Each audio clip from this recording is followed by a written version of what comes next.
Nobody on the planet is dealing with something like that. And to put yourself in that position, or at least have other people that can help you, that's all we're saying. What's the old Fox comic, Jeff Foxworthy, his whole bit was like, "You won't want your brain surgeon to talk like this." Right.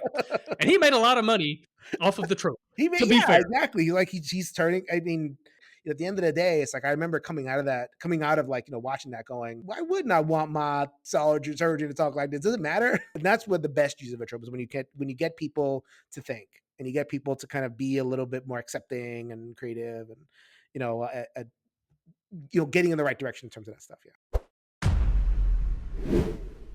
So, Jason Perez, really glad to have you here. Excited to chat with you about creativity, how to boost it, how to come at it from different angles, how to overcome maybe some creative blocks that designers often run into.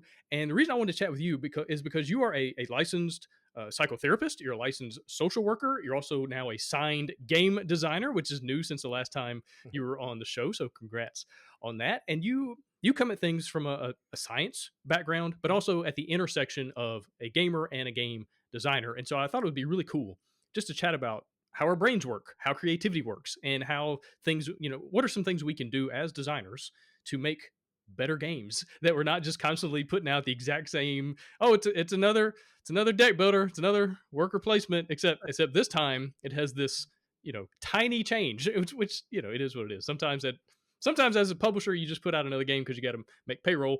But I think anybody listening to this is wanting to make a game that is interesting and unique and different without being necessarily industry changing. Like, that's really hard to do. Make something so innovative that no one's ever seen it before. I think there's that kind of happy medium. But anyway, really excited to have you here. And so when we're talking about creativity, give me just some background. Like, as a guy that's gone through school, you've got degrees, you've learned about the brain, just tell me your perspective on the sciencey kind of side of things as far as creativity, and then we'll dive into more of the design related stuff. I am, as you said, licensed clinical social worker. I am a psychotherapist, and I work with people. And I am a specialist in what they call cognitive behavioral therapy, CBT. So my deal is the brain, and my deal is the active thinking that can, and in a clinical sense, kind of get people tripped up, right? And it's usually as I go through my therapy, more and more, it's like a kind of a lack of creativity, a lack of vision, and most of my people who come in, depression, anxiety, or whatever it is, a lot of it comes from whatever has like brought on kind of a myopia, brought on, kind of, they get very tunnel visiony. When you get stressed, you get very tunnel visiony. So it's like shutting down of the possibilities, which is what creativity is, kind of like the broadening of vision and possibility in the brain. I've been doing that for years. That's not just writers and artists and designers. That's just people in general, the creativity of life, right? As far as like seeing options in your job or options in your relationships, it's all that stuff, right? Exactly. Yeah. So if you come in your job, and like, so many of my clients, they're like, I feel stuck in my life. Right. And so much of that is not seeing the options, and that's where, and that's where a creative mind, and that's where, the intersection of what, talk about like psychology and life and games and stuff. The intersection is at a well functioning, broad vision brain. Right. So that's what my professional life, in terms of my day job that I get paid to do. And also, you did not mention, I'm a culture consultant in gaming. As you know, I did the re-theme of Puerto Rico. Uh, Yeah, that's right. it's Yeah, last it's time you it's were getting there. coming on the show, I think you were still in the middle. I think you were still figuring out like all the ins and outs of what was going on there. And so, yeah, that's another thing we can chat about here in just a minute as far as design is like how to take something that is established, that has been around for a long time, look at it with new eyes, change some things around. Yeah, I'm excited to chat about that. That's exactly, and that folds in, right? So, like, so what goes wrong in these kind of like themes that kind of recur over and over and over again? I would submit a lack of creativity, a lack of vision, a lack of just kind of like broader thinking. What I and in the board gaming world, with that we call those tropes. So tropes being just, well-worn ideas that get used over and over and over again. They're leaned upon and that kind of thing. Now, that's not like mental illness. I mean, that's a different kind of stuckness. But I would suggest that they're the common factor between like an anxious, depressed mind, a person who feels stuck in life, and a person who is stuck in tropes or in the familiar. That's not dissimilar. And the approach is generally, and this is the approach that I take in my cultural consulting. I like to say this isn't about like doing it my way. This isn't about like me dictating, like, Gestapo style, what you should do. It's about, okay, let's broaden this out. What could this be? What are you trying to say? And how are the familiar tropes kind of roping you into saying it only certain ways? And how can we blow those tropes out and broaden things out and, kind of breathe some new life into your design? Gotcha. Briefly explain what it means to consult culturally, because I know there's people listening to the show that probably don't quite understand what that means, there's also people online that think they know what that means, that maybe don't. And I've read it, and I'm like, I think you're a little bit off. So explain that from your perspective, what that Right. means. I glanced at it, but I'll definitely kind of more than happy to get into it. So it is about those tropes. So the misunderstanding is that it's, again, I'm telling people what to do, so that the game is quote unquote not offensive, right? Or it's basically like for kids, a nice safe thing, and all that. It's safe. That word gets kind of thrown out of bounds. Like, okay, well, if the game is safe, then it's for children. It's for this. Where's the grit? Where's the this? Where's the that? And that is not what we do, right? A good cultural consultant, and I really aim for that, uh, is very attentive to when a game is trying to represent people. And most games represent people, even the fictional ones, people. When we do fictional stuff, even when it's like animals, even when it is space aliens or whatever it is, if you're using analogs from real life, right? And so like Star Trek was famous for this stuff. The Klingons were based on Soviet era, and the Ferengi were based on the creators' understanding at the time of like Middle Eastern cultures and everything. These are explicit. That was explicit, but like they leaned into it. But we all do it. We're all borrowing from like real world ideas. So like, are you borrowing in a way that is authentic and true to the origin culture, or are you borrowing tropes? And the tropes are flat. Tropes are well worn. Tropes are usually kind of filtered through Western gaze, and some stuff can sneak in. Some stuff that's not comfortable. Some stuff that just makes people, uncomfortable. So, I guess taking from yeah, so like, what's a trope? Just an unassociated trope, right? So like the chainmail bikini, in a dungeon crawler, right? So like if you have a woman in a board game, the overwhelming tendency, because of who plays games, is to have the buxom wench with the cleavage and the barely armored and all that kind of stuff. And you can say that's fiction, that's great, and it's whatever, it's harmless, it's harmless. It's not harmless to people for whom that is not comfortable. They want to see themselves in games. Everyone wants to see themselves in games. And if you're a woman and you want to see yourself in a game, all you see is busting out cleavage and all that kind of thing. At least in the popular titles. So a culture consultant will look at those little bits, and it doesn't have to be that. LGBTQ, different communities around the world, and just give a flag to the author. Say, look, this is what people see. This is what I know. That's what you see. You don't see a problem. From our perspective, we see an issue. How can we? And this is the creativity part. How can we turn 2D into 3D? Not how can we get rid of it? Not how can we cancel it? That's the big misunderstanding. How can we turn this trope that you used and turn it into something creative, and turn it into something resonant, and turn it into something authentic? That is exactly what we want to do as a culture consultant. Gotcha. Because I feel like sometimes it gets. I've seen, unfortunately, some people who claim to be cultural consultants who take on maybe a little bit of that, telling you what to do, that they're coming at it as a, you need to listen to me because I'm the expert. And if you don't, I'm going to drag you online. Like I've seen that, unfortunately. But I've also seen the complete opposite where people have no understanding, where they think, oh, so you're saying if I'm a straight white dude, then I can't make a game about X, Y, and Z. It's like, no, that's not, no, not exactly. That's not what we're saying. We're saying be intentional about making a game about X, Y, and Z, especially if it's about a culture that you have no under, like you read a book. Okay, that's cool. Like, but I heard this quote a while back and I love it. It's, you can't read the label from inside the bottle. Understanding that you're inside the bottle, and to bring in other people, whether you're going out and hiring them, or at the very least have some people around you that can look at stuff and you'll listen to them, they'll tell you the truth, and maybe come from different cultures, different backgrounds, different languages, whatever, and just be intentional about it, especially if you're making a product. Because to your point, if you have a game that a certain percentage of gamers can't see themselves playing, they can't see themselves in it. Well, you're potentially limiting the market reach of that game. So is that worth it to you?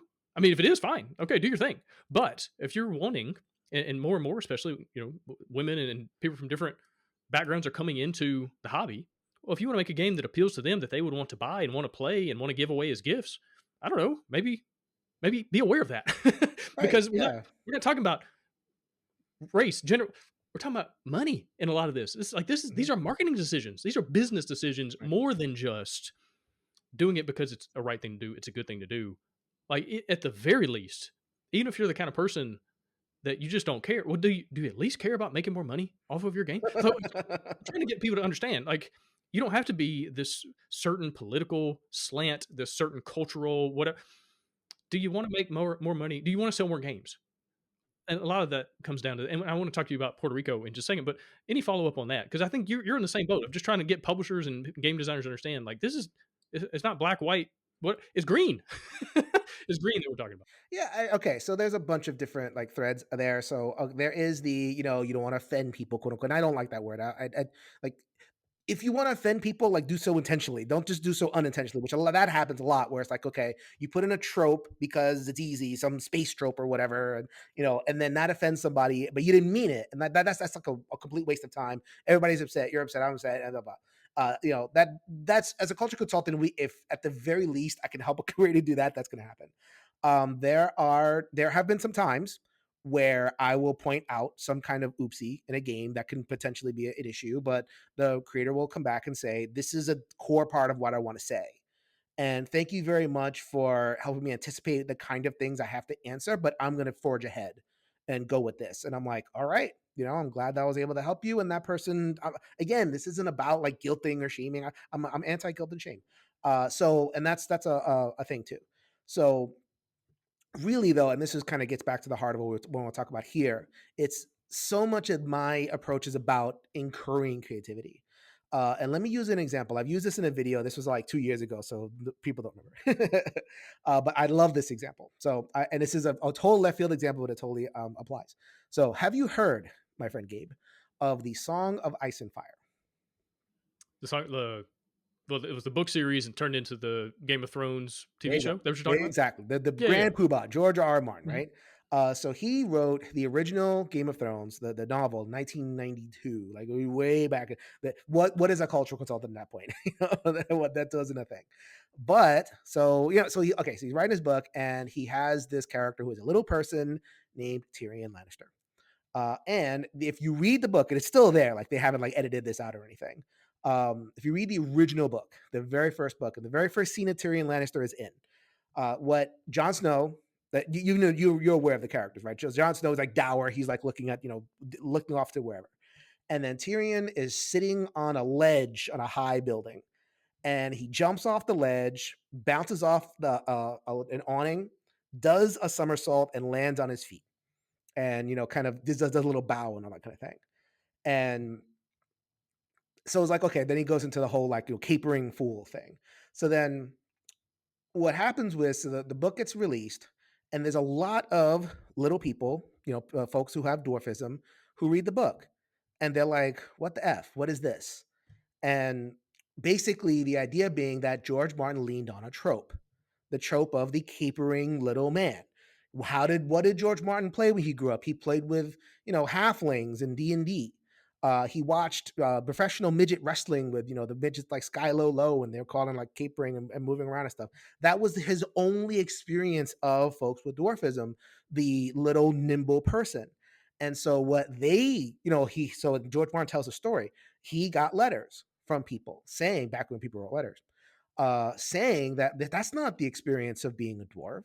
Most of the time, it is pain. There's a lot of back pain, foot pain, hard trouble getting around, and on top of the physical pain, there's the social pain of being expected to be the dancing fool. We call that stereotype threat. So it's like if I'm not capering and if I'm not jumping around, then I get treated worse. A person would say that, and so George Martin had no idea. Why would he of this? So then what does he do? He goes into the second book, the third book, the fourth book, and he completely changes Tyrion's character. At that point, he's massaging his feet. At that point, he's rubbing his back. Like he's constantly like rubbing his legs, and so what that did was by having people's life experience kind of brought to him, he was able to not cancel quote unquote Tyrion. In fact, he went the other way. He made Tyrion more interesting. It unlocked creativity. And it unlocked this whole dynamic with his father because his father became the one that did the stereotype that thing to Tyrion. It's like, okay, now Tyrion, Tywin expected Tyrion to be the fool, and Tyrion's like, no, no, no, my legs hurt. And Tywin's like, you're not my son. And Tyrion's like, you're not my the whole family drama came up. So using real life feedback and real experience and authenticity to inspire creativity in one's work, and the best cultural consulting that I've ever done with a board game replicates that. It's like, okay, here we go. Like you have this in your game. This is what it would look like more in a resonant to whatever community. And it's like, oh, let's do this. Let's do this. Let's do this. Let's do this. It's a fantastic process when it goes right, and it folds into exactly what the subject of the podcast is. So I'm happy to talk about it. Right. And to your point, what you said earlier, it's literally going from 2D to 3D.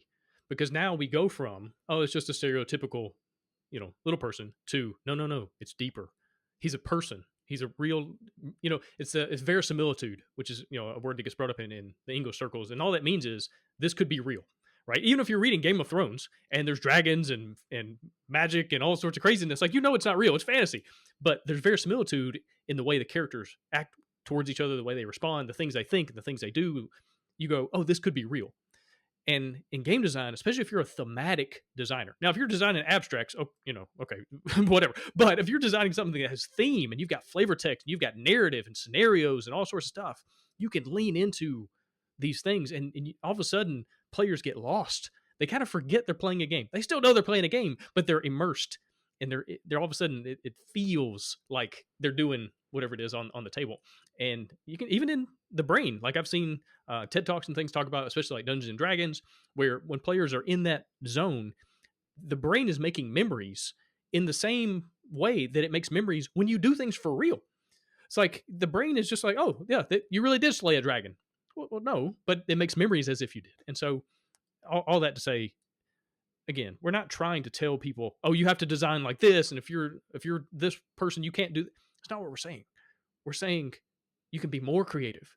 You have more space. You have more interesting options if you kind of understand the bigger picture of what's going on. Yeah, and if you are attentive to whatever tropes you're using, and so Bruno Ferduti wrote a very influential essay on this. This was like about Katana 2010, and he was talking about board games as a field of it's all tropes.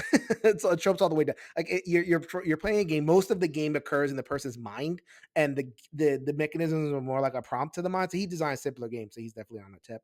And his big quote was, board games aren't really the medium for complex tropes. Like go to another medium for that. Like board games, they rely on simple tropes. And so, you're basically choosing from among simple tropes. And my thing is, okay, as long as you're choosing from among simple tropes, they don't have to be the same worn tropes. There's all sorts of ways, like there's millions of tropes. There's millions of ways in which you can kind of represent something quickly, right? Do we need to represent, purple space? Like as soon as I see purple, I'm immediately okay. That's a space creature or whatever it is. Do I really need to see the chainmail bikini? Do I really need to see if I'm playing a game in the Middle East? Do I need to see camels? There's a lot more in the Middle East than camels. I mean, you can just kind of go on down the line of the different cultures and but settings and all that kind of stuff. So you can use the tropes, but like are the tropes well worn and just uncreative and just like taken from stock, or are you kind of making new ones? And then that that if you do it well enough, it'll give gamers that little like left turns, like, ooh, I'm doing something a little bit different. And that's where you can really get somebody. You can sometimes it'll miss, and that's okay, as long as you're trying and One get people to thing, really hooked in your game. absolutely. One thing I'm curious though, because I've seen, unfortunately, sometimes writers, movie makers, TV show people, game designers too, they go almost too far the other way. So, for instance, if Tyrion Lannister, um, that type of a character, right, a little person who's around 3 feet tall, and you put him in a basketball movie, and he for no reason can dunk a basketball. He can jump, 70 inches in the air, and there's no magic, there's no fantasy here, and trying to present that. I feel like also we can go too far the other way, and so it's almost finding that spot in the middle that you still, because that breaks the verisimilitude as well, where you're like, well, hold on now. Now I'm watching a TV show because that was so ridiculous and so impossible that you got to be careful of that too. And so, can you speak on that too? Like, do you ever find yourself in your consulting kind of having to rein somebody back in and be like, okay, you're maybe trying too hard. You're subverting a little too far. Let's pull it back in a little more believable territory. Not really. I mean, I think that in board gaming, it's so That's not the issue, huh? well, it's so tight and competitive, right? Like there's such a small window for people to make and to create and all that kind of stuff. I think it is 99% more of like, okay, people it's okay, it has to be space, or it has to be, combating gods, or it has to be this kind of like well of 10 things. Old West. Oh, I mean, how many Old West things have I consulted on? A ton, right? And it's like, so the Old West is full of just awful tropes. So the savage native, and the damsel in distress in the stagecoach, and I mean, I could go on forever and ever for that, but that. So so yeah, that would be like, it would be the other way. And again, I'm not saying don't do the tropes. I'm not saying like don't do games about the Old West. I mean, I would love that to like explore different things, but I get the reality of like people, they want to explore the familiar settings, and I get that. But like, okay, if you're going to explore the same settings, if you're going to explore the same general trope, let's just do it a different way. Does the damsel need to be in distress? Maybe the damsel could be driving the car, or maybe the savage, or the quote unquote savage native, could be the only trader in town, and the person that keeps the keeper of knowledge and lore. There's all sorts of ways that you can kind of turn some of these tropes in their head. And that's kind of what I want to encourage people. And also, I'm a big history guy. So it's like, okay, let's borrow from like real history, and look at someone's life, look at these people that really existed. Like most of cowboys were black and Latino. We call them vaqueros. So like, okay, can we get some look in the history that have these people that have been kind of covered up, and now all we think is like the John Wayne white guy cowboy. It's like, okay, let's go back in the history, recover some of these things, and maybe that opens up a whole rich field of creativity in your game. So Right. that's I the kind of mean, thing that I like to look at. absolutely. I mean, the word buckaroo is just a messed up pronunciation of the Spanish word. That's where it comes from. You know, Right. and to your point, and looking Lasso, rodeo, into these are all Spanish names, Spanish words. exactly, exactly, and looking into, well, what actually happened. Unfortunately, we have a tendency to just play a big long game of telephone with the history and with the truth. And anytime people are playing telephone, it only takes two or three people playing telephone, and you've already messed stuff up. Well, how about 1,000 people? How about over a course of, I don't know, 2,000 years? Everybody just kind of playing telephone with the truth and the history of things, and now we're in a place of literally the opposite. And That's a great way to put it. It's like, imagine you're in a situation where all you're playing with is the end of a telephone game. And at the end of the day, like, people are people. And this is another one thing you wanted me to talk about, which is kind of the brain science of it. I mean, the brain is an energy saving mechanism. The brain, there's a big world, there's a lot going on, billions and billions and billions of stimuli every second are hitting our head. Our brains are always desperate to find the quickest way in which we can interpret something and kind of like put it in its place and move on, right? And we're always trying to find little tricks, little habits to kind of save time and save energy. That is what the brain does. And that is what a trope does. That's what a stereotype does. It's what a habit does. The brain is constantly looking to habituate itself to stuff. So we can like, okay, I'm not thinking about this, I can think about these other 10,000 things. Like anybody who's ever, driven on their way to work, but they have to go somewhere else, you're going to lean towards going to work because the brain is going to take you in that direction. You can think of that metaphor as, this is what you do if you're not attentive in the creative process. That like, if you're going into game design, if you're going into making a game, but you've told stories in whatever medium that you are in a certain way, then your brain's going to be habituated telling the story once again in that same way.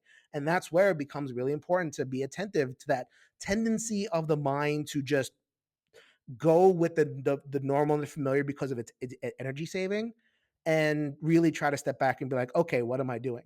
And this, I like to talk about it this way because, again, speaking to your point about cultural consulting, it's like, okay, am I just calling a bunch of people racist that reproduce the tropes? Absolutely not. It's not about that. It's about like, okay, um, your energy saving brain has developed a bank of tropes given to us by a culture which does have ugly history in it. And because we want to save time and energy, we use those tropes over and over again. And those tropes are the result of a big telephone game, like you had described before. So, all we're doing as culture consultants is encouraging people to be like, okay, this is what the brain is doing. This is the bank of tropes that you are relying upon, and I get why you did it. And so, can we please think about a what impact how people receive those tropes on different down the other end, and b is there a way to kind of complexify? Is there a way to blow that out, be creative, turn 2D into 3D? That's kind of what the process is all about. Right. And what you're talking about there is like our brains kind of the lowest common denominator, like always trying to expend the least amount of energy as possible. Well, that's why people read headlines, not articles. It's why they see something online that, especially if it confirms a bias they already had, then they go, "Yep, I that's true." Without actually looking deeper, they can hear something that might be ludicrous. It might be absolutely just ridiculous, but they'll just take it at face value because their brain's like, "Oh, okay," and it's just like, "All right, moving on to the other 12 things that I've got going on right now." And I said this on a show recently, but our brains are supercomputers, Mhm. but they only have 1 megabyte of RAM. Yeah. So you can only Right. think about one thing, focus on one thing at a For time. And sure. so to make it more efficient, Right. our brains just boom right there and moving on to the next thing. And you'll believe something wild. And then it'll get like our brains are also really bad at like memory. Like memories are so screwed up. And they find that in like witness testimonies and things like that, where they can compare it to video footage and things. They're like, oh wow, this is like you're way off. Like you thought you knew moment by moment, but our brains are so bad at holding ideas, really good at having ideas, terrible at holding them. And so that's another thing. It's like even our own memories betray us. And so if you think, oh yeah, I grew up playing baseball and this is how I remember it, it's like, yeah, maybe Yeah. it was like that, maybe not. And so just something to be aware Right. of. And also, even like the cultural, it's not even, or it's not only deep, kind of heavy stuff. It's also things that might just be humorous and embarrassing. I give you an example. So I'm working on Robomon, and the Get all that the done, please. towns. I Oh backed my it. So gosh, come man! on, let's go. And literally every day, someone is working on that game, and I have meetings all throughout the week with different people who are on the team, and like it's moving forward. It's just such a big game. But one thing about it, all the town names are based on metals, kind of like Pokemon, where it's like all are colored, whatever. So it's all metals and or metal related things. And so I had a town in the game called Slagville. And slag, if you're not familiar, is like the waste product of different metal processes and welding and things like that. And I was like, oh, Slagville, that sounds good.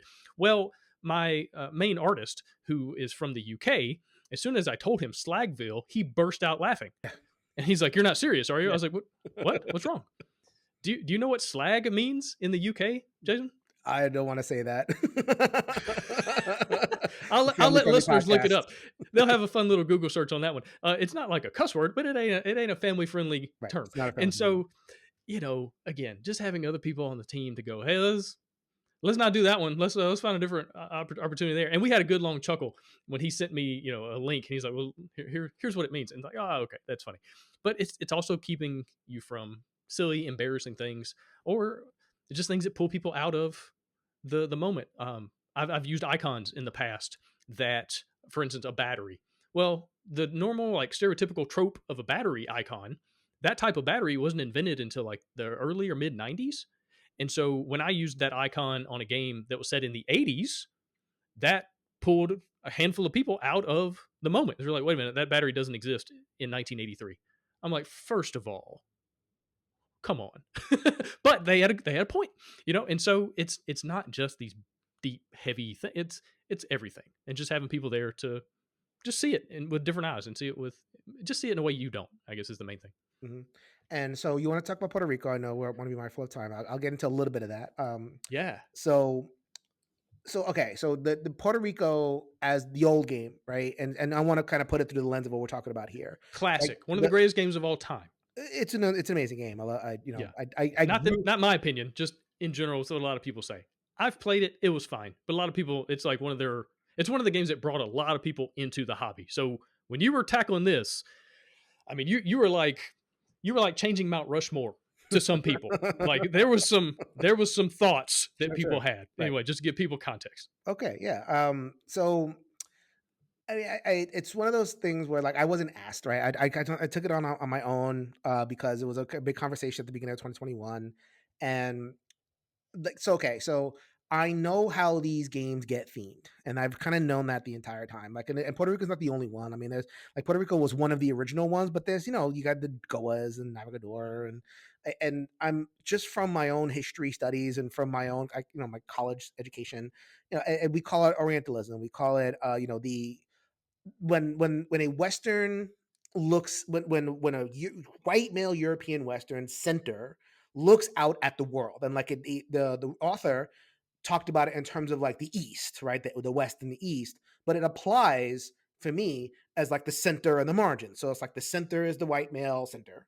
And then basically at the further you get from the center, the more it becomes like exoticized and flattened and kind of romanticized, all that kind of thing. So Puerto Rico and most of the Latin America is flattened and exoticized in very similar ways, tropified, if we want to use that word, in terms of okay, navigators, brave and true, cross the ocean blue, and it's an easy process of like okay, the land was basically empty, and they farmed and tilled, and they yay, all these people. Like anytime you see like one of the statues of like Ponce de Leon and Pizarro, like it's all that whole simplified tropified narrative is just like baked into Latin American culture. We all know it. So that gets exported back to Europe. And there's cultural interchange, like the tropes kind of multiply. Again, the game of telephone. So, everybody's absorbing the kind of same tropified idea. And there it is. It's right. I'm playing it. And that was the problem. Like, okay, I'm playing this trope. And I know the trope is BS because I know a lot about the history and my culture and that kind of thing. So it's like, okay, theme and mechanism, it's, the theme was just slapped on. Andrea Seafeld, I remember reading about it. He wanted to make a game about the New World, but then that was it. He just stopped right there. I want to make a game about the New World. Okay, what tropes do I know about the New World? I know about farming and gathering and exploring, all that kind of thing. Great. So Puerto Rico emerged. What I did with that game was turn 2D into 3D. Period, point blank, in the story. I know what a flatness is. So it's like, okay, how can I go back into the mechanisms? And then that was a big thing. I didn't change a single mechanism. Like that was really important. I knew they would want it without even them telling me that they wouldn't want to change a thing. So like, what else can this game be? Okay, so I looked at the center actor. Who's the center actor is the colonizer, who's a merchant and who's a farmer. It's an agricultural game. So it's like, okay, can I find another farmer, central actor in Puerto Rican history, and then kind of from there build the game out? And I looked. It took a long time. Puerto Rican agricultural history is very difficult because we've basically always been a colony to this day. We're a colony of the United States. So, I looked at the period before. I looked at, some kind of like, Afrofuturist stuff. I looked at way back in the distant past with the Indians and all, the Taino natives and everything. And I read some books. I settled on a farmer in 1897, a very specific date between the empire of the Spanish and the empire of the Americans. So, like, there was this little window of time where it was possible to imagine that Puerto Rico would be independent. Like, we didn't know that the Americans would invade. So it's like, okay, wow. So I'm going to be like, boom, boom, done. I'm going to focus on this actor. And I read about him and I saw pictures and I went to museums and I talked to people and I was able to build out a whole re-envisioned world based on that real person turning 2D into 3D. And I got creative. I looked at with different perspectives within the bounds of the mechanisms. There was only so much that I can do. Like the biggest thing that I wanted to do that I couldn't was pay the workers.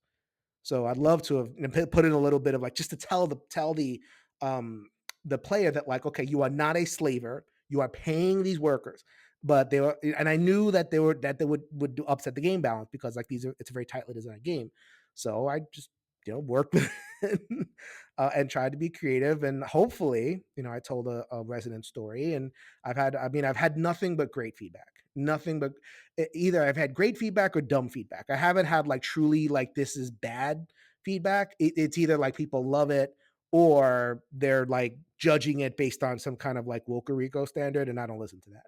I've Right. yet to have Without somebody even come. like knowing what you did or why. Like they're just again, they're Right, right. reading a They're just kind headline of going and off then they're their own. making a Yeah, judgment. like they're going off the trope of the SJW. Like they're going off their own lazy trope. I've yet to encounter anybody that said, "Okay, this is not a well rendered version of it," and I'm very proud of that. And what was the process? And it's all about the creativity process. I was creative by wanting to by wanting to take tropes and subvert them, and make them my own and tell different stories. So that's exactly what that process was. And just thinking from the gamer's perspective, as a player, doesn't it feel better to not be a slave owner? Doesn't it feel better to like be a person that's positive, that's Just a helping a regular Puerto Rican community? farmer, like the I mean, Right. basically, my great-grandfather could have been that, I Right. went into that whole thing. Right. And as a gamer, that feels better. Like I all of a sudden I don't have to compartmentalize what was actually happening. I don't have to abstract that away. I can have a full verisimilitude style experience and have an enjoyable one that I'm not having to pretend that some kind of shady, terrible, awful things were happening as they were. Right. And so that's another thing. Again, just putting yourself in the shoes of the person playing the game, right? What are they going to be thinking, and how can you go deeper? How can you tell interesting stories? Again, but it's also not. It's not just people that we would call marginalized, whatever. Give an example. I come from Alabama. Why is it 99% of the time, maybe not 99, most of the time, people represented in movies, TV, games, whatever, from where I come from, they're racist, they're dumb, they're lazy, all these things. Are those kinds of people around? Absolutely. But to make that a trope is frustrating to me, right? And I bet everyone listening to this podcast or watching it on YouTube, there's something about culture where someone has abstractified you, where you're from, and it's annoying and frustrating and bothersome. And you would be able to go on a rant about how it's wrong and how it's not like that. And that's a small group of people, that's a stereotype, whatever. Yeah, that's what we're saying. Yeah. Like, be aware of that because it's Yeah, everybody on the planet is dealing with right. something like that. And to put yourself in that position or at least have other people that can help you, that's all we're saying. And then Yeah, you can like, create a more interesting dynamic what's the thing. the old Fox comic, Jeff Foxworthy, his whole bit was like, "You won't want your brain surgeon to talk like this." Right. And he made a lot of money off of the trope, He made to be Yeah, fair. exactly. Like he's turning. I mean, maybe a little bit too much because he didn't have much else to offer. But like the idea being that like you paid money to see him and he's a successful person, and so it's like he's trying to kind of highlight the tropes for people.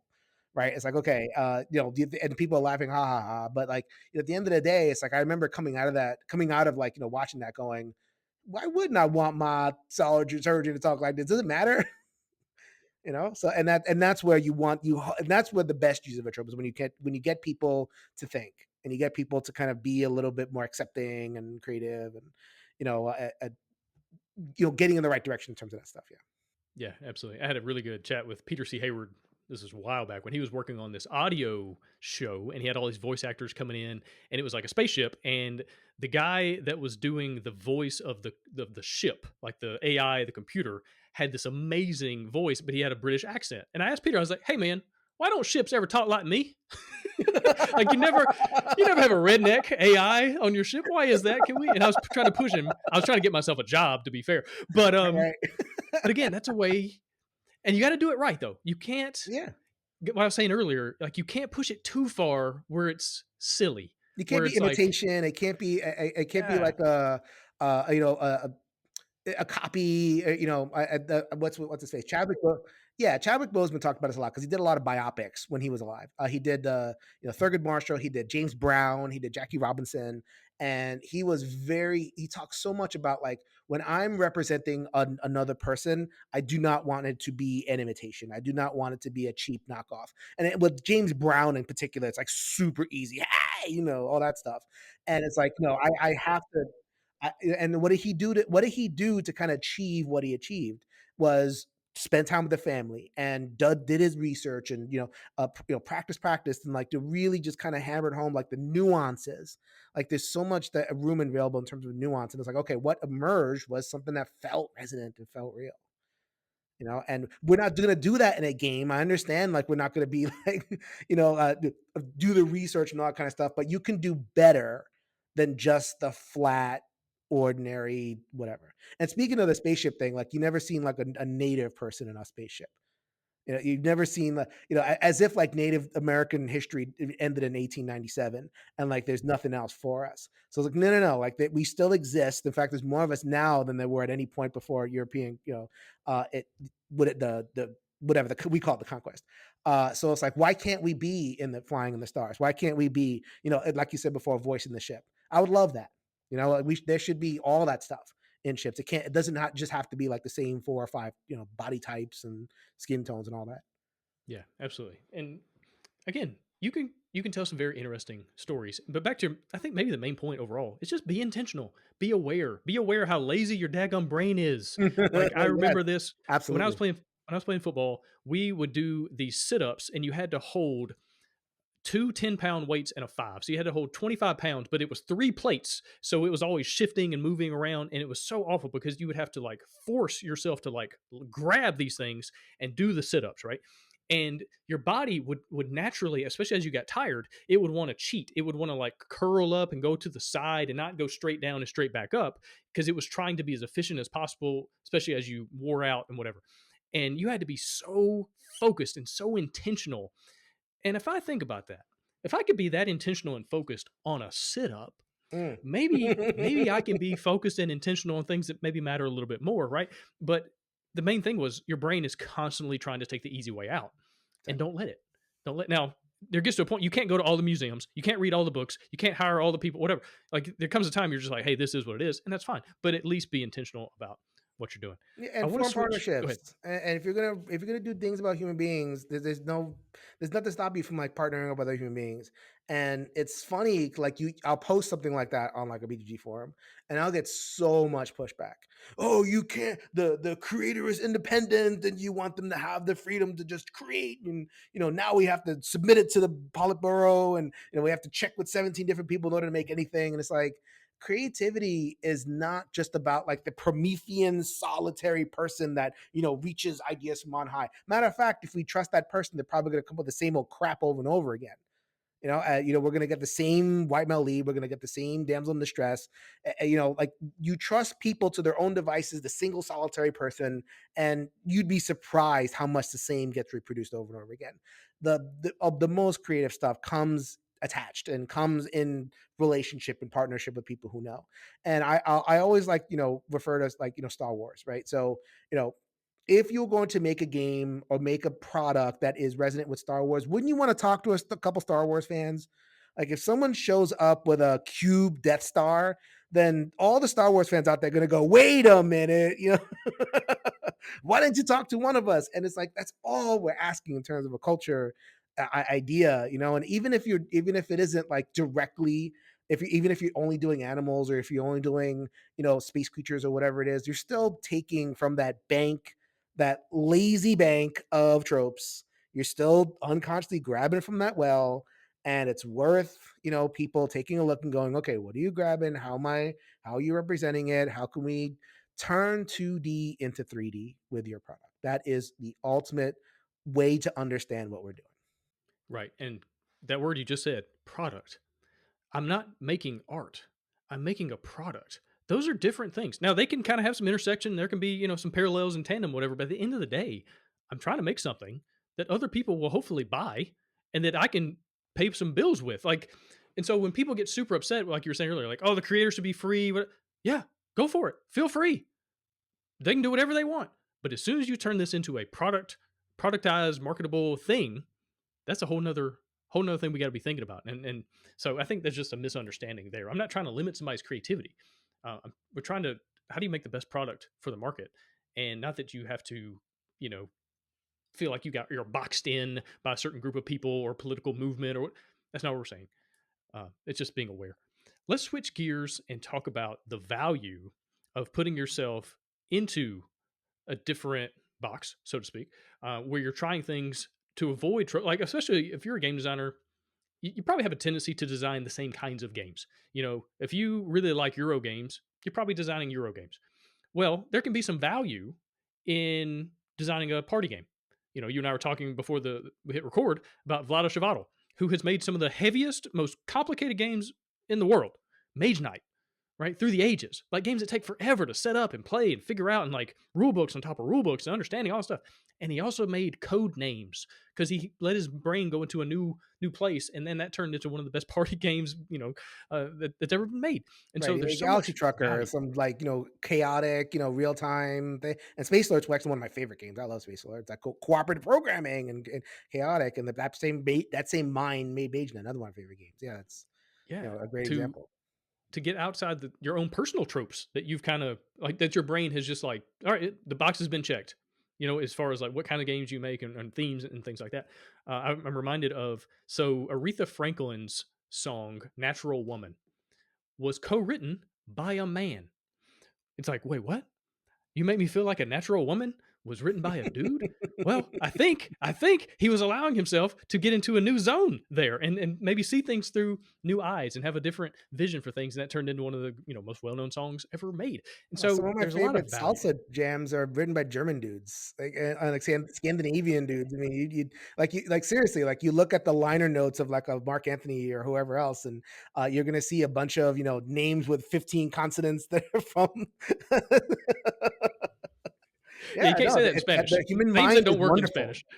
Yeah, No, the human mind absolutely. is wonderful, and it's very flexible when you can allow it to be. So, okay, how do you, prompt that creativity and kind of go left instead of right? And it's not just game design. Like in life, when I talk about bringing it back to my psychotherapy, sometimes you just need to, what we call, shake the snow globe. Like you're the snow is settled on the ground and there's not much happening. Sometimes you just need to kind of give it a shake, and there's different like ways to do it. This gets into like a little bit of life hack territory, but like brush your teeth with the wrong hand. Start doing things with your left hand, or your right if you're right-handed. If you're left-handed, do it with your right hand. Like do things that are off-handed. Do the things that are that challenge you. Like I was just recently doing some home improvement projects, and I was starting to screw things with my left hand, and it matters. It does different, like the different parts of the brain kind of wake up and shake itself a little bit.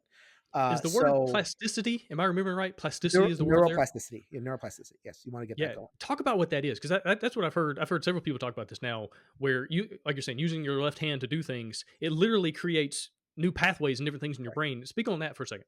Correct. Yeah. So neuroplasticity is the idea. When I talk about like the habit forming brain and the energy saving brain. So what that is neural pathways that are setting in, and it actually gets way deep down into your brainstem. And your brainstem is the center of your habits, right? And they call it your lizard brain. And what's the idea with like lizards, right? Lizards, they need to routinize a lot of things because they need to find the watering hole, need to find the mating area, and there's no time to like think about, oh, where to go. No, it gets in there, you habituate to it, you zip there towards there, you avoid the predators and all that kind of thing. So like this stuff is deeply coded. We're talking 500 million years at least of evolution of uh you know a habit of the brain to routinize and get it to sink in there. Yet, what makes one of the things that makes mammals different, this is a mammalian thing, but like humans can kind of turbocharge it, is that we can, with enough intentionality, actually change those familiar pathways. And, we make new neural connections, but we also kind of shift the existing connections. So if I make an association, this and this, this is the way to the watering hole or whatever it is, and that becomes like a simultaneous fire in the brain, then it's like, okay, now I'm thinking about going to a watering hole, but then it's like this, and this. And all of a sudden I've shifted that and I've, created also all these like new pathways to do things. Um, I'm working with a woman right now who has very, very severe OCD, very severe, like germophobic, and could barely get out of bed and everything. And the science of OCD is that their neural pathways are sending what we call false signals. So it's like, okay, they look at anything and they see dirt and they see germs and they see contamination, and like it could be anything, and their brain is sending that false signal. So the science is that we are trying to take advantage of the brain's neuroplasticity and do things, and sometimes it actually takes neurostimulation and electric treatment and all that kind of stuff, magnets they're using now, and re-establish different patterns so that the brain isn't sending that signal, so that when the person sees her slippers, when the person sees a handkerchief, they don't just immediately associate it with dirt and grime and danger. It's now, whatever, something else that's more healthy. And we can all do that. We can all like, I mean, my catchphrase is change your mind, you can change the world. That's the thing that I end all my podcasts with. And that's what that means. You change your mind, you change your literal neural pathways, the ways that you associate. And that's really what it is change your associations. So like, and that's what tropes are all about. So it's like if I think Egypt and my association is pyramid, I can retrain myself to be like, oh, Egypt, da, da, da, da, da, da. And now I'm telling a broader story of whatever it is, and I could just go down the line for whatever. Mexico is sombreros, and Eskimos are like the big whatever the big coats and freezing all kind of stuff. No, there's plenty of Eskimos that are not, and, the different cultures and stuff. So like, and so neuroplasticity allows us literally to change the neurological firing that prompts those tropes. And on again, a physical level, we're changing our brains in order to be able to make broader associations. Right. And we can literally change our brains by simply, in our case, designing games differently than we have before or than other people have, or leaning into themes differently. Like you can literally change your brain chemistry by designing board games. And I find that to be a much more enjoyable way to do it. I've been brushing my teeth with my left hand, Yeah. and it's not nearly as fun as trying to do different things creatively. I tell you what. But And again, also, like, just in yeah, terms of I mean, like designing a game, writing a book, like taking on something that has like a lot of detail, a lot of spade work, like that. You can actually like enlarge certain parts of your brain just by that work. Some of the people that have like the biggest memory cores, like a hippocampus is your memory core, and they've looked at this. Like cab drivers actually have huge hippocampus because they have to know every single aspect of a city. They have to know when the best times are, and if it's this time, drive here. If it's that, and like the spatial memory, it actually takes a lot of brain power to like spatial memory, like as opposed to kind of like written word memory. So like their physical brain, their memory centers are bigger because they are literally working that out like a muscle. And when you do detail oriented work like a game is, and we mentioned it before, I'm engaging my own game design now. I'll never do this again. This is intense. There is so much little work that has to happen. Like if you change one thing, you change seven things. And holding all that in your head can literally enlarge the size and create different ways of thinking. And so it actually becomes even more important to do something different after, because you don't want to freeze there. Like you don't want to do something complex and then freeze in that complexity, because that really limits your vision. Like now all of a sudden I've taken like all this brain resource and I've directed it one way. Mm-mm. Yeah, you're gonna want to, if you're doing like worker placement, if you're doing like a Euro thing, you're gonna want to like shift gears a little bit. And so like even somebody like Vital Acerta, who's known for like kind of like the heavy Euros, like he makes a big deal about doing different, like radically different themes every time, and doing a lot of like speed work and research based on his theme. So like he'll do huge research on Lisboa. That game is actually really good at representing the rebuilding of Lisboa after the earthquake, and like has a lot of little spade work in there. And then you go to a game like CO2 or on Mars, and spade work and research. And even though it's all heavy Euro family, it's the vibe is different and the pathways are different. And that's how he works out, his own creativity. So even within the same genre, you can, as long as you're doing, different themes or saying different things with your game, you can, keep flexible and keep that neuroplasticity going. Definitely. right. Well, and one thing I've learned is when I get deep into researching a topic or a theme or something like that, I find all these really interesting ways to bring it out, right? Whereas if I had just troped it over, if it's like, okay, it's the old West, therefore we're going to have this, that, and the other.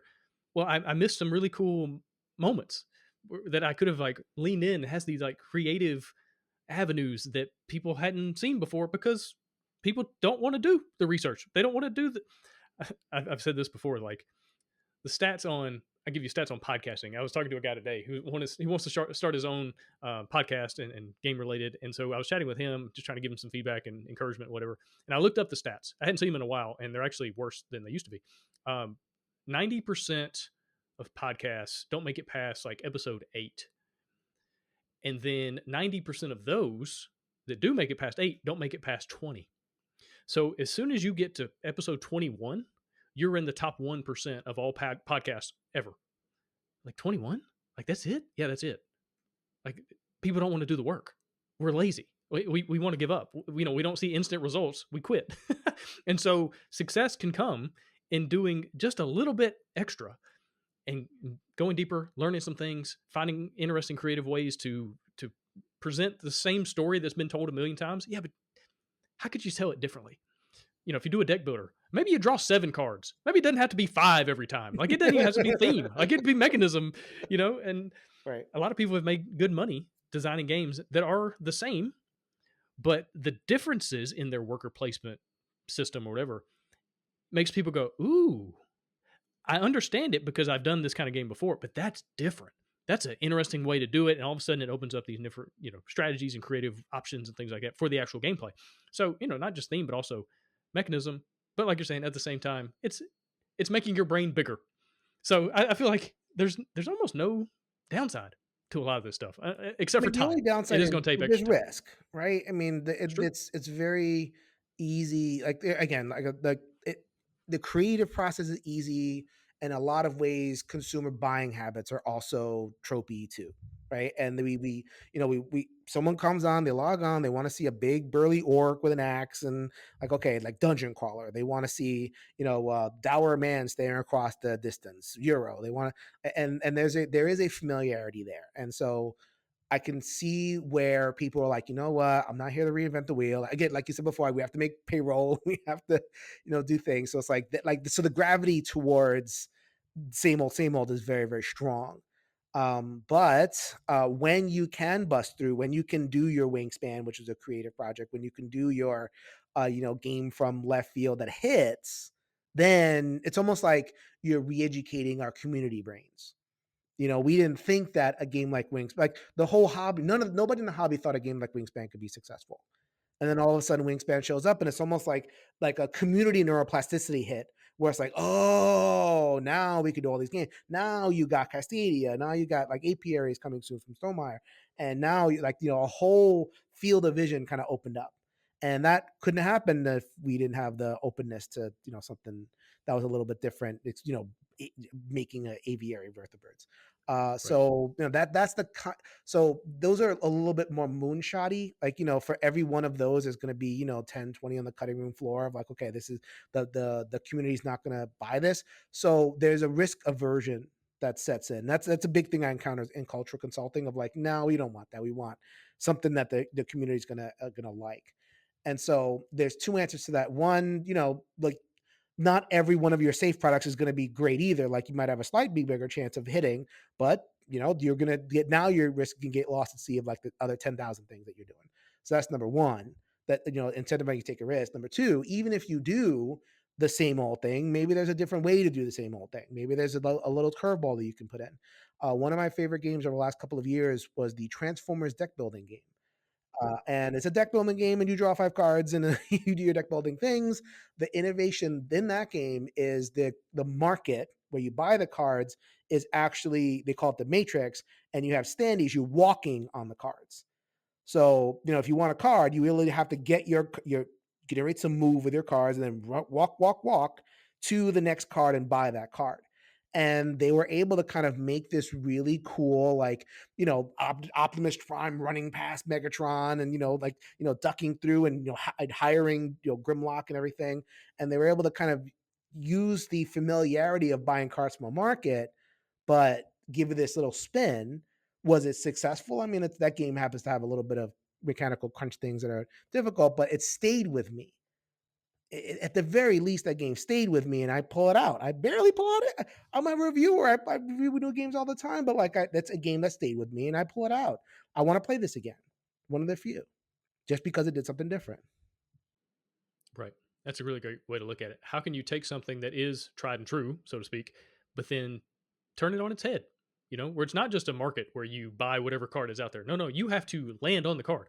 Now it's part of the gameplay. Now it's part of the mechanism to be able to buy it. Again, it's wonderful. And we've seen over the years so many interesting mashups of things that maybe on its surface, someone would have gone, nah, that wouldn't work. But then somebody figured it out. Gloomhaven, in a lot of ways, is a very Euro game that is also a dungeon crawler. It's like, huh, that did okay. It's done all right. And so, just finding ways to, again, think outside the box, be intentional, be Right, creative. and speaking of Jay, that, so, like, go there ahead. was a game released by Czech Games Edition, Shvato, so that's his imprint, but it was a game that he signed called Adrenaline, which was a first-person shooter Euro game, and it was a solid game, but it didn't hit, and, it was, it just kinda, like, came and went, but I appreciated the effort, and so it's like, okay, and I bet, like, Vlada and the people that are developing games over there appreciate the effort. They're like, "Okay, we gave this a shot."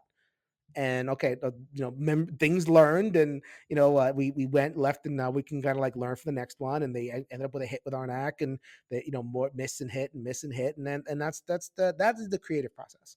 And I really I've learned to value the misses and also the hits, and kind of and use those as learning experiences too. Right. But it also depends on what success is. I love Adrenaline. I think it's one of the better games ever made. Like overall, like it's somewhere in the top 500 for me. And I think that's another thing that you have the potential for. Okay, you might take a risk. It might not be this mass market viral sensation, but I think you have a better chance of it, like you're saying with Transformers, of it being remembered, of a certain group of people that you were aiming at, that whatever demographic you were going for, that goes, "Ooh, I like this a lot," and all of a sudden it becomes their favorite game. So maybe it didn't sell a million copies, but it's still kind of cool as a designer to create a game that's someone's favorite game or one of their top 10 favorite games of all time. Like that's a really cool moment too. And I think taking some risks, pushing some boundaries, doing some things that are kind of outside the norm, that's the way to do it. Otherwise, what's the old saying? It's like, oh, this is another soulless Euro. It's another Euro game that has some whatever mechanism. It's all brown and beige, everything, and it's named after some city in Europe. Cool, and we forget it 15 minutes later. Versus a game that people latch onto and they go, "I love this." It's almost like the cult classic, like the movies that came out back in the day. We don't really have that anymore, man, because you don't have like the DVD sales and stuff now. It's all streaming. Yeah, But all the movies are made by AI now, so that's a whole nother conversation. Have somebody out there talk about the lack of creativity in AI and all that. yeah, no doubt. Well, Jason, this has been excellent, man. Anything you want to leave listeners with, or do you want to share about your game? Are you allowed to talk about your game that Yeah, you've yeah, signed yeah, yet? yeah. It's public knowledge. Okay. I was signed by the Tesla Collective. Me and my co-designer Greg Loring Albright. We are making a card game based on the textbook by Howard Zinn called "The People's History of the United States." It is an alternative history textbook, alternative to the normal textbook where it talks about presidents Not and like alternative Cthulhu. yeah, right, right. Yeah, it's not like Dracula's America, whatever. I need to come with a different catchphrase. But it is not a textbook about or not a game and not a subject material about like presidents and powerful people and magnates, and it's a game about the strikes and the protests and the rebels and all the people uprising and resisting and struggling as power. So we're making a card game and it's coming along. We've had it for like a year and a half now, and you know how this goes. Even a simple game, we want to like really the challenge here is to make sure it says the right thing. Like there's a lot of ways to kind of say not the right thing, or say just something like so funky and people kind of like it doesn't resonate with people. But we wanted to make a game that feels like you are gathering together the forgotten bits of history, your Harriet Tubmans and your John Browns, and and really you're struggling against like empire and you're struggling against the establishment, and doing that in the format of a card game. So it's taken a lot of time, and I've definitely learned that I don't want to design. Or I'd be the primary designer. I love being like the assistant person, but no, I'm having a lot of fun. But just kind of like with the I'm learning a ton. I'm learning a ton in this experience, and I feel like it's made me a better reviewer. I feel like it's made me a better gamer and a better teacher of games. The process of like actually making one. So highly recommend to do it at least once. Do something with detail. Like design a game, write a book, do a blow it out piece of art. Like write a poem, like a thick one. Like create and do something substantial with it. And you're like the neuro benefits are just off the charts. It really is. Yeah, absolutely. Well, cool, man. Well, I hope the game comes together. I know how hard it is to make a game in general, but especially one that the onus is on you to tell the whole truth in that kind of situation. Like you Right. can't abstract out and make it, oh, it's fantasy pirates. Like, no, this is based on real life events. Right. And that's a hard thing, and it takes so much more detail work, and you just got to dive into all the research and all that. So Yep, that's I what's hope happening. y'all are. I love Greg. He's been on the show a couple of times. He's an Mhm. excellent designer, and so you're at least partnered up with an excellent dude. And I hope you're able to kind of pull it all together. And man, thank you so much for being here. All right, thank you very much.